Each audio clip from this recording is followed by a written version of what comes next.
Hey YouTube, welcome back to my channel. This is Nathan Daley. I am your law enforcement translator, here to give you guys insight, in-depth knowledge on all things law enforcement, 13-year veteran, giving you guys the scoop. Now, listen, I want to give a quick shout out to my subscribers, my new subscribers. Welcome to the channel.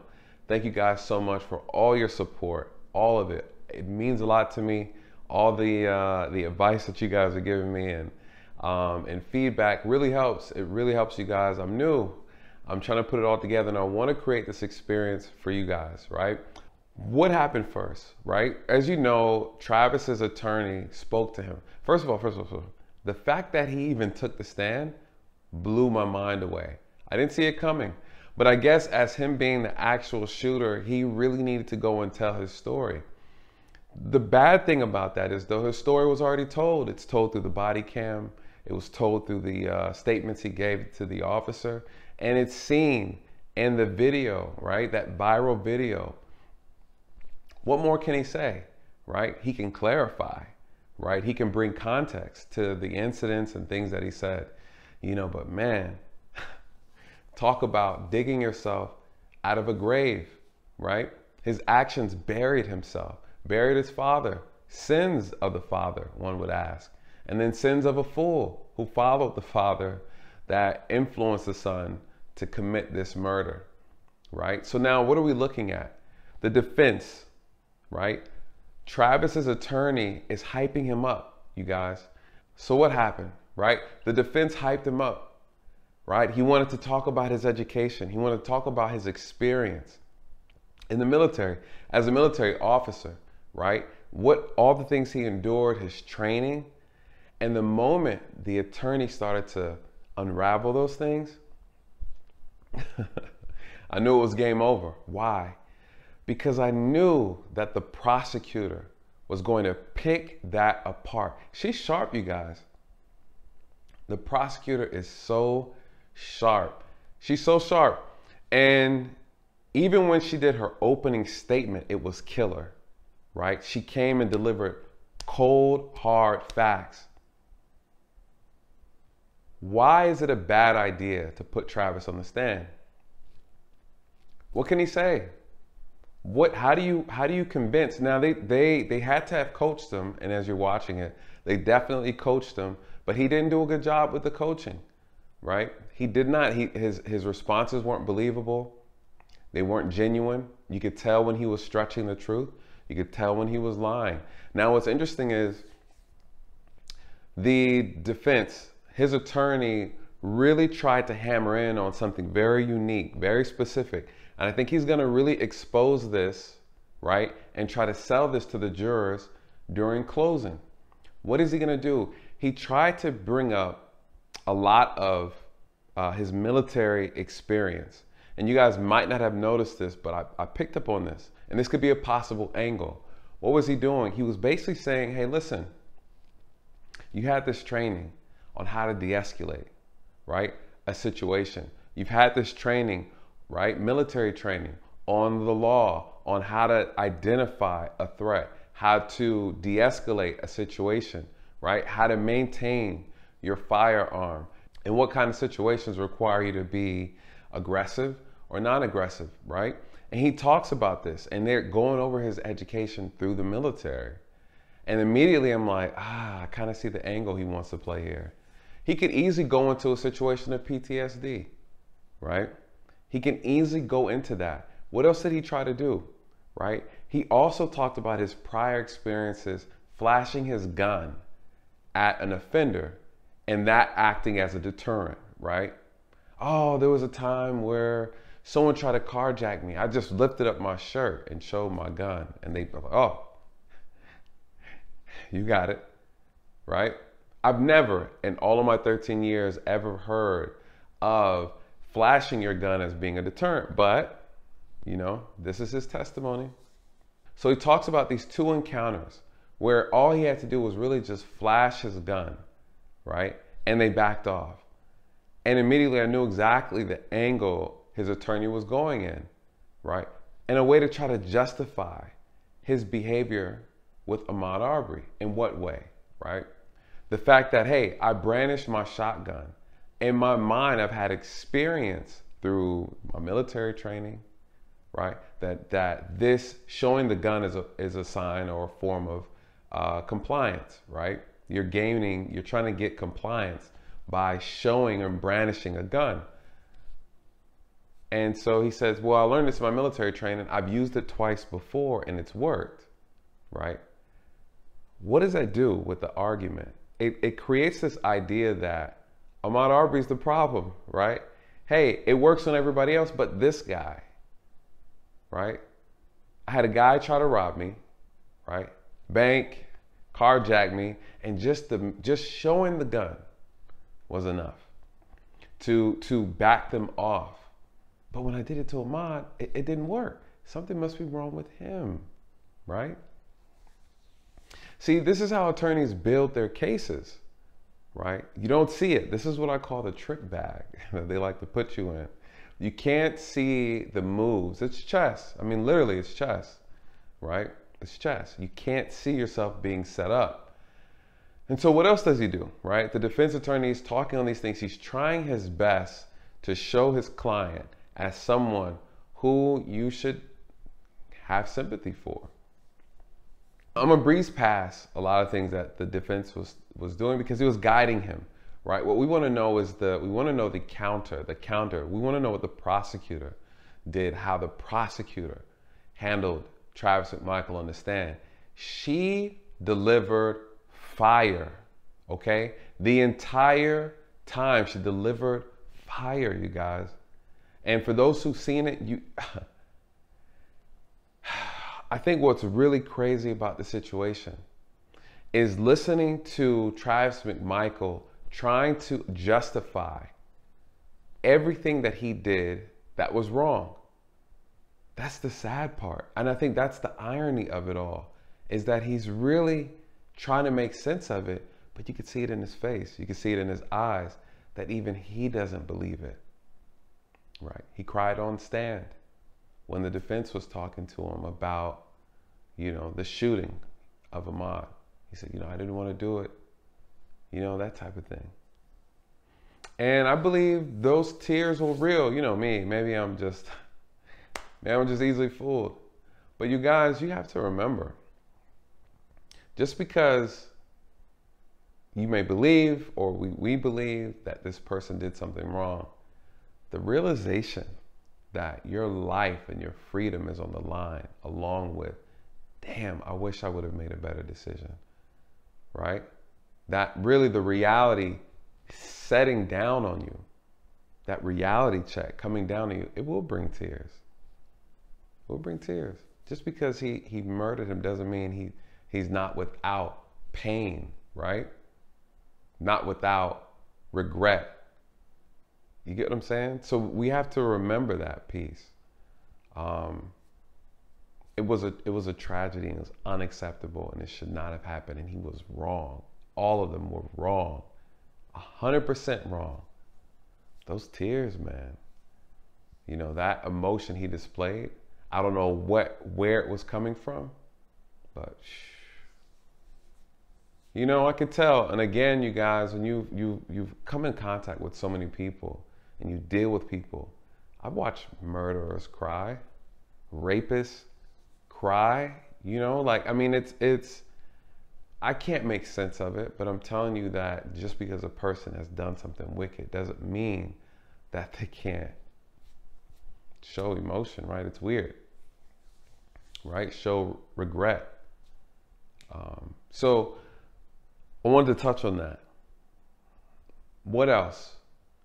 The prosecutor brought fire to the trial, and her presence was known immediately. Now, you talked about crime in Satilla Shores, but isn't it true that Satilla Shores only had one burglary call in all of 2019 and it was a false alarm? I heard that there were several burglaries from my mother, and then from hearing from the other neighbors, and then seeing a burglary on the Facebook page. That was what I was heard about the neighborhood. So you're telling this jury that what you heard was rumor from other people? It was what I was told from my mother and seeing on Facebook and from the neighbors. Okay, so you don't know this from the police, that's correct? I didn't hear it from the police, no. Okay. And so you understand that there were only 4 entering auto complaints in all of 2019 in Satilla Shores. I knew that there were several entering autos, yes ma'am. Okay, so we have Kim Ballesteros, and she was in January, right? That's what she said, yes ma'am. Okay, and then we have the Herndons, and they were in December, like December 7th or 8th of 2019. Do you remember that? Yes. Okay, and the Herndons had left their car unlocked in their driveway, and it was the white guy who'd come up and gone into it, right? I didn't know that the vehicle was unlocked or the race of who was suspected. I just knew that they had stuff stolen from their vehicle. So it's fair to say you had incomplete information about who was committing the crimes in Satilla Shores? Yes. She immediately goes into the fact that, hey, what was the crime like in the community, right? She's catching Travis off guard because she knows he's lying, that he doesn't know anything. So what does she say?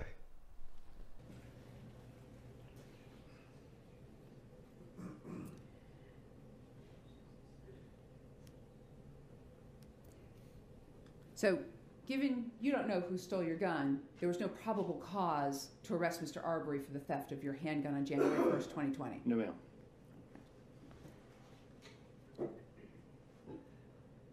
You also didn't know who had stolen the items out of the boat, Mr. Larry English's boat, did you? No, but I had a probability. I was thinking that the probability of who was doing that was the one that continued to go into this house, that has been caught in this house several times, which was Mr. Arbery.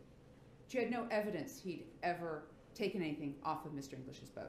Other than that there's been stuff stolen out of that house and that he has been in that house several times. So you have stolen items on boat, and you got that from your mom. Yes. And then you got him inside the construction site, right? Inside 220. Yes, ma'am. And at the point in time, on February 23rd, you knew about October 25th, Yes. November 18th, Yes. and February 11th. Yes.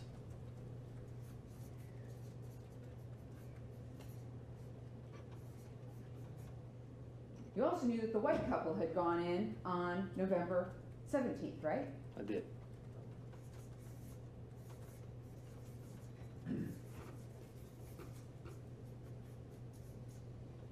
You also knew that there was a shady-looking guy under the bridge, correct? I did.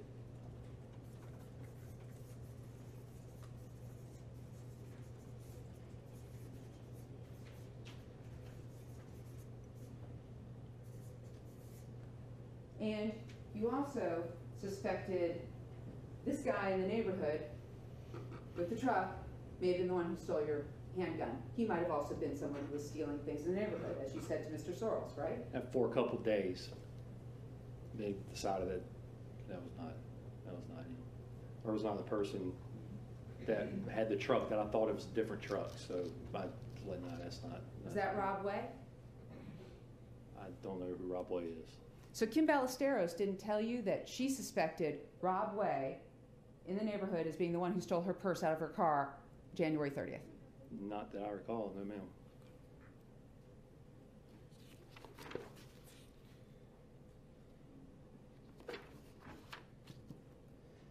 And you're telling this jury that your mother never told you that Larry English suspected his contractors?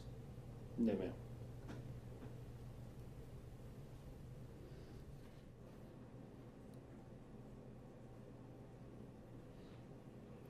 Now, that particular evening, you've seen the body cam video of Officer Rash, is that correct? Yes ma'am.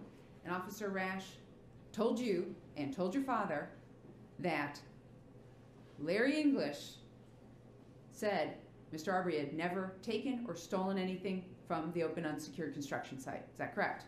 My understanding was never saw him take anything from there. Yes, ma'am. Never saw anything taken. Okay. And Larry English actually had never had anything stolen from the open unsecured construction site.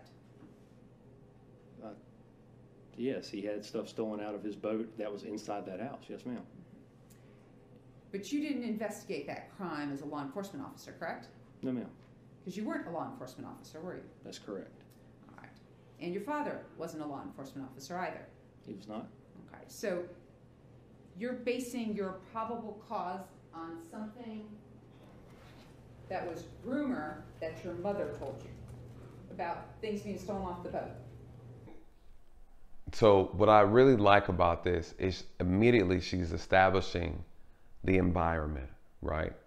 What was the crime like in this community? Because you're basing the foundation of your argument, your defense, off of, hey, we're riddled with crime. You hear people talk about it. There was crime all over the place.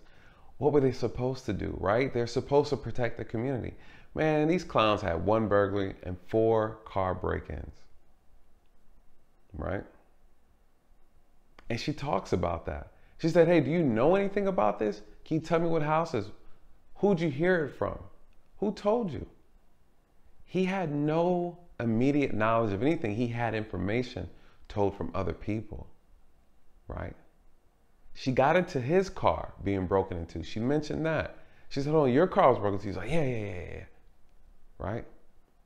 So she asked him on the stand, hey, on this date, on this date, on this date, are these the only dates you know about when it comes to crime? Whatever happened to this community has all these break-ins. That wasn't accurate, right? That wasn't accurate. How many times have you seen Ahmaud Arbery inside this vacant, under construction structure, right? You can't live in it. How many times have you seen him in there? So she's just really laying it out there. Have you ever seen him take anything? No, but you know, stuff's been missing. And one time I seen him go in his pants and it's like, yeah. Have you seen him take anything? Have you seen him take anything on video, right? Has the owner told you that he has seen? And no, and it's all no. Travis's problem, Greg's problem, Brian's an imbecile. But let's just look at this. The issue is every single action they took was based off of an assumption. There's so much to unpack, you guys. There's so much to unpack. You understand that Officer Rash in December met with your father and told him about the fact that Mr. English had items stolen off of his boat and Mr. English suspected his subcontractors. I didn't know where my dad got that information. I did not know that it came from Rash. And I believe it was my mother that told me that. And then my dad started repeating it afterwards. But it was my mother that was the first one. Okay, so your mom told you that Larry English had items stolen off of his boat and suspected his subcontractors, correct? No, there was stuff stolen off the boat. And that then when she said that, there has been people in this house. I didn't know who stole, but I just know that they have been people in that house, verify that people have been in the house, and then there's been stuff been stolen. And that's multiple people in the house, correct? Yes. Okay, so not just Mr. Arbery. That's correct. Okay. So you knew about the white couple who had gone in. I knew that there was several people. I didn't know race. I didn't know couple. I just knew that there's been several people seen at that house at that time. So several different people in your mind had been going into that open, unsecured construction site during this period of time. That's correct. So any one of these people could be the people who had taken the items off of Larry English's boat. Absolutely.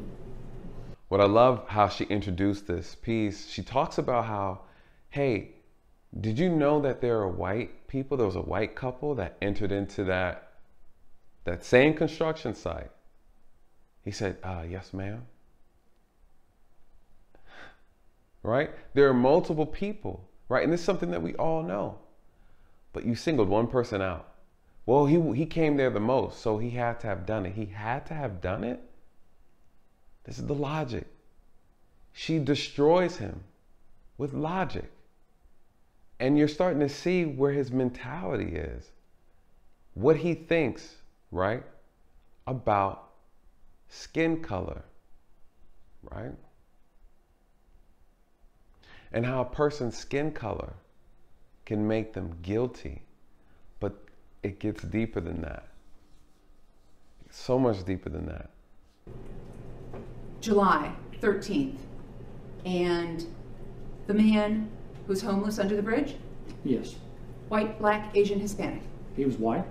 Okay. And then you talked about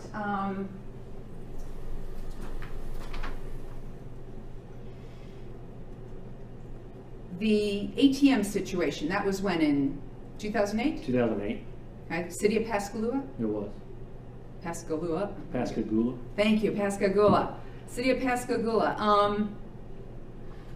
Did you report that at that time? I did not. And the two people who had come up to you, black, white, Asian, Hispanic? They were black. And now in 2011, you said some guy attempted to get into your car. Mm-hmm. Was this person black, white, Asian, Hispanic? He was white. Did he appear to be homeless? No. Okay. No, he did not. Did he appear to be a worker? He seemed to be strung out, I would say. It was quick. It was not. And you did not report it to the police or the city of Pascagoula? Jackson County Sheriff's Department. I contacted a coworker and let him know what was going on, what happened, where I was at, and he said, "Yeah, we'll go take a stand on it." I didn't call emergency line, or I called deputy sheriff, a friend of mine. Okay, so you had a friend who then went and checked it out, so no police report. He did. I thought he made a report. Which one was it? This is your father's July 13th, 2019 911 call. Yes, sir. Okay. And so I think we got about 1 minute into it. And my son and I just discovered a guy. We think he may be living on the Bluff Creek Bridge on 17. We just went up there and made contact with him. Real shady looking fella. And he, possibility he may be the one that's been breaking into all these automobiles right there at night. Just wanted to make somebody aware there was somebody living under there.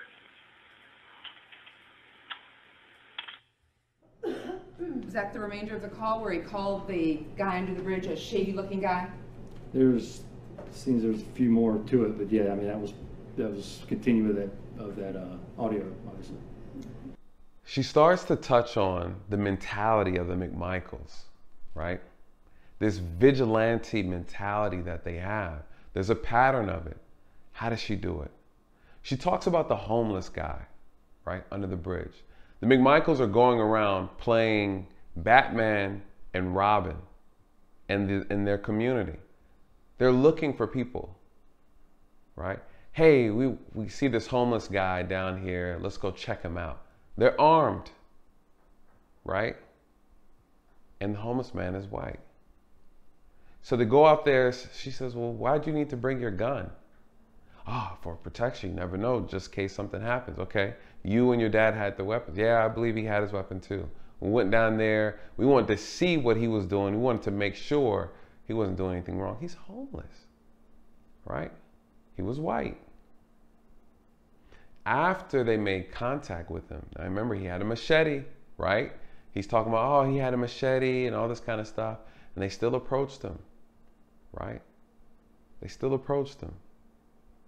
After they approached him, found out everything was good, they called the police. Hey, you guys might want to go check this guy out. After the fact. See, this is the trick bag, right? She's showing the jury that, hey, this is a pattern between these two guys. They think they're Batman and Robin. Starsky and Hutch, right? Miami Vice. Made contact with the shady looking white guy under the Fancy Bluff Bridge while armed, correct? I did, yes ma'am. And your father had his gun on him too, correct? I believe he did. I would assume he did, yes ma'am. Okay. And did you brandish and show your weapons to the man? I did not. This was just some sort of pleasant conversation with the homeless guy under the bridge, is what you're telling this jury. Yeah, it came pleasant. Once I split between him and the machete that he had there, and asked him what's going, how's he doing, what's going on. He was he stayed right where he was to continue to fish, and I didn't see a threat. Okay. But your dad still decided afterwards to call 911? Yes. Not before? We walked up on the guy. We didn't, you know, once we investigated, once we saw that there was somebody there and what was happening, yeah, we still called to let the police know what's going on. You took it upon yourselves to go ahead and investigate it, correct? Yeah, yes, we did. All right, so let's go ahead and talk about your time in the Coast Guard. She's showing a pattern, right? She's starting to unravel their character, their behavior, and she's exposing an ego. There's an ego there, right? There's this lust for the need to infringe on other people's rights, right? There's this authoritative complex, this overreaching authoritative complex that they share. She is exposing that. Hey, she says to Travis, hold on, you're a detective? You're an investigator now? You're a cop? He said, no, ma'am, no, I'm not. Okay, well, what's your authority?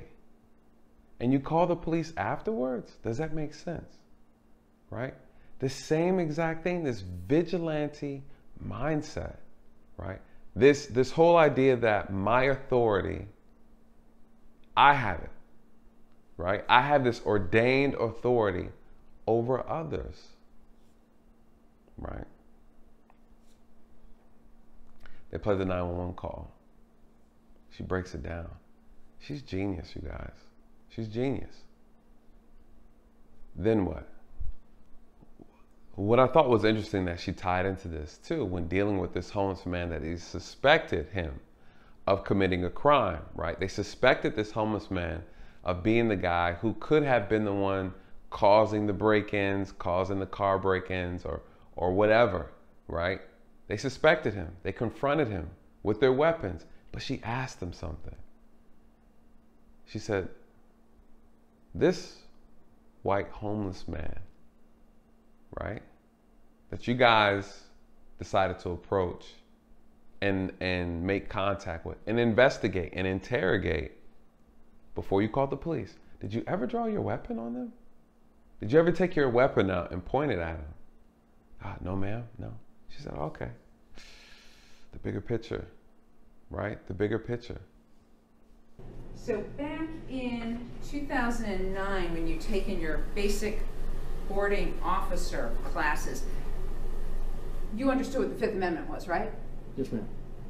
The right to remain silent. That's correct. And you heard Jason Seacrest testify that law enforcement cannot force anyone to speak with them. That's right. Okay, so you learned as part of your time in the military that you can't force people to speak with you.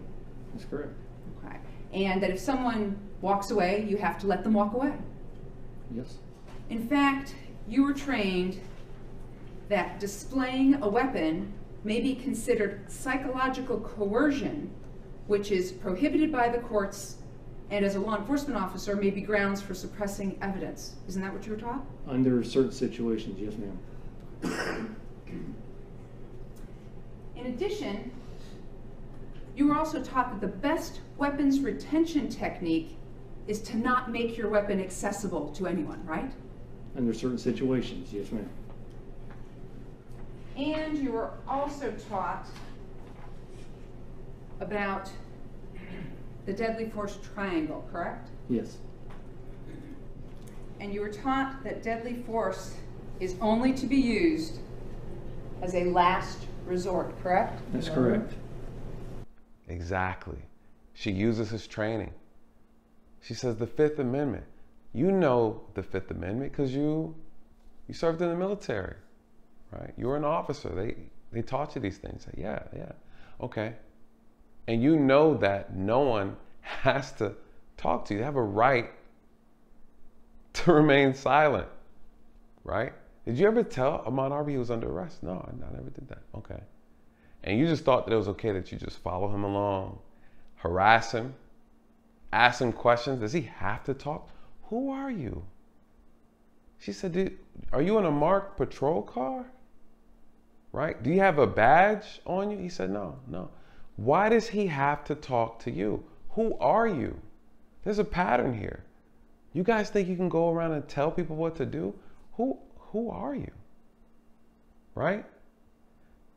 And she's breaking this whole thing down, and he's telling the story. He said, yeah, Mom was walking this way. I drove up alongside of him. I was real sweet and nice. I said, hey, sir, can you please stop? Right? He said he wasn't aggressive. He wasn't loud. He didn't have any weapons, didn't show a weapon, never threatened him. He never even spoke. He never spoke. Ahmad turned around and went the other way. And he said, well, when I said, I need to talk to you. Hey, stop, I need to talk to you. He just didn't stop. Right? He's like, well, I said I was going to, the police are on the way. And when I said that, he took off running. And I knew something was wrong, because who would run after saying that? What? This is logic, you guys. This is logic. But what's interesting though,